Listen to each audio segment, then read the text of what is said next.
पुणे के वर्षों पुराने एचएनडी हॉस्टल और मंदिर को ट्रस्ट द्वारा बेचे जाने पर मुनश्री प्रमाण सागर जी महाराज ने भी गहरी चिंता जताई है। विश्व विख्यात कार्यक्रम शंका समाधान के दौरान जब यह समाचार भोपाल पहुंचा तो मुनश्री ने स्पष्ट किया कि ट्रस्टी केवल एक केयर टेकर होता है, उसको मालिकाना अधिकार नहीं होता।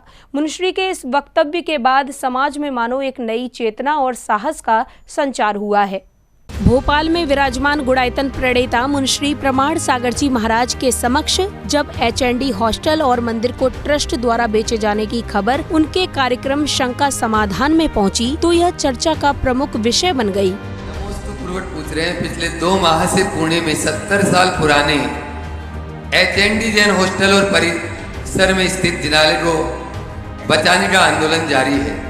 ट्रस्ट के संविधान में उसे बेचने का कोई प्रावधान न होने के बावजूद इसे बेच दिया। इसके विरुद्ध पुणे जैन समाज ने 17 अक्टूबर को विशाल मोर्चा निकाला और जैसा विजय कुमारी जैन बता रहे हैं 25,000 से ज़्यादा लोग इसमें सम्मिलित हुए। पुणे जैन समाज और समस्त महाराष्ट्र समाज आपसे विनम्र प्रार्थना करती है कि आपके माध्यम से यह आंदोलन पूरे देश और विश्व में इस प्रकार से आगे फैले। जब मुनश्री के समक्ष इस प्रकार का प्रश्न उठाया गया तो उन्होंने स्पष्ट रूप से कहा कि ट्रस्टी केवल एक केयर टेकर होता है, उसको कोई मालिकाना अधिकार नहीं होता। मुनश्री के इस वक्तव्य ने समाज में नई चेतना और साहस का संचार किया। देखिए, इस विषय में मैंने पहले भी अपनी राय प्रकट की थी। ये बहुत दुर्भाग्यपूर्ण है कि जितने पवित्र उद्देश्य से प्रेरित होकर उस एचएनडी की स्थापना की गई, 70 वर्षों से जो सुचारू चल रहा है, आज कतिपय लोग अपने निजी स्वार्थ लिप्सा से ग्रसित होकर उसका दुरुपयोग कर रहे हैं। समाज को जागरूकता के साथ आगे आना चाहिए। जिनके हाथ में ट्रस्ट है या जो ट्रस्टी है, उनका मतलब ये नहीं कि वो उसके मालिक हो गए। ट्रस्टी तो उसके केवल कस्टोडियन है। उनकी जिम्मेदारी है कि वे उसको संभाल करके रखें, उसे सुरक्षित और संरक्षित रखें। उन्हें बेचने का हक नहीं है। अगर इस तरह का विक्रय है तो उस संस्था के संस्थापकों की मूल भावना के सर्वथा विरुद्ध है और ये महापाप का कारण है। न ये धर्म शास्त्र की दृष्टि से उचित है और न ही व्यवहारिक दृष्टि से कतई उचित है। इसे समाज को जागरूक होना चाहिए। जैसा आपने बताया कि वो सार्वजनिक ट्रस्ट है, पब्लिक ट्रस्ट है और विक्रय का अधिकार नहीं है, फिर भी लोग इस तरह की मिली भगत करके कोई इस तरह का कुछ रखते रहे हैं तो पूरे देश की समाज को इसका प्रतिवाद करना चाहिए।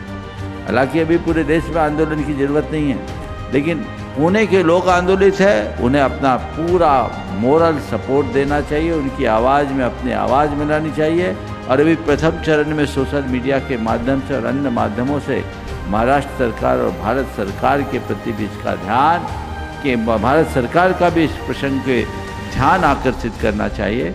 ये तभी हम बचा पाएंगे और यदि हमने इसे अनदेखा कर दिया तभी एक संस्था न जाने कितनी चालू हो जाए। इसी क्रम में मुनश्री ने कहा कि अगर इसी प्रकार की प्रवृत्तियां जारी रहीं तो एक दिन सभी की नीयत खराब हो जाएगी।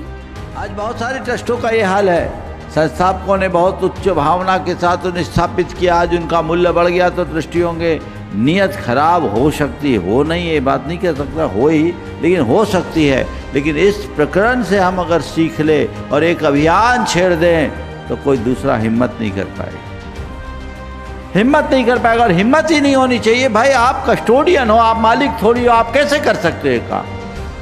जिस उद्देश्य और प्रयोजन के लिए उसे दिया गया, आप उसी प्रयोजन से वो काम करें। कदाचित जैसा मैंने कहा था कि आज वो बहुत घनी अवस्था में है, उसकी वैल्यू बहुत है, आप उसको कुछ करते हैं तो उसी उद्देश्य की पूर्ति के लिए कुछ सोचे तो एक बड़ा काम हो सकता है। लेकिन इस तरह का कृत्य कतई उचित नहीं है। समाज को इस पर विरोध करना चाहिए। पुणे की इस घटना ने न केवल समाज को झकझोर कर रख दिया, बल्कि यह भी स्पष्ट कर दिया है कि धार्मिक धरोहरें किसी की संपत्ति नहीं, बल्कि समाज की अमूल्य विरासत है, जिसे बचाने के लिए सभी को एकजुट होना पड़ेगा। जैन फोकस के लिए भोपाल, मध्य प्रदेश से ब्यूरो रिपोर्ट।